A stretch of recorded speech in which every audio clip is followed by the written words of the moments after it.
అండి ఇది చూసారా, బ్రకోలీ, క్యారెట్ అండ్ ఇది వచ్చేసి స్క్రాంబుల్డ్ ఎగ్ అనమాట. ఇది మార్నింగ్ బ్రేక్ఫాస్ట్కి ప్రష్యూ చేసుకుంది. సో ఈ బ్రకోలీ విత్ క్యారెట్ ఎలా తయారు చేసిందో చూపిస్తాను.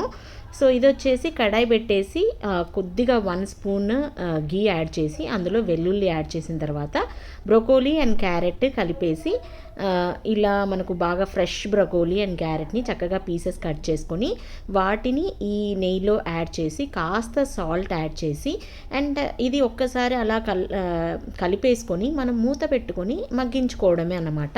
చాలా ఈజీగా అయిపోతుంది. అండ్ స్క్రాంబుల్డ్ ఎగ్ అందరికీ తెలిసిందే కదా. ఒకవేళ మీరు స్క్రాంబుల్డ్ ఎగ్ మేము ఎలా చేసామో చూడాలంటే, ఒకవేళ కావాలంటే కామెంట్ సెక్షన్లో కామెంట్ చేయండి. అండ్ ఇక్కడ ఫైనల్గా వచ్చేసి పెప్పర్ పౌడర్ యాడ్ చేసేస్తున్నాను. అండ్ మూత పెట్టేసి ఇలా కాసేపు మగ్గించుకుంటే ఇలా హెల్తీ బ్రేక్ఫాస్ట్ తయారైపోతుంది అనమాట. ఈ వీడియో మీకు నచ్చితే లైక్ చేయండి, షేర్ చేయండి and subscribe. Thanks for watching.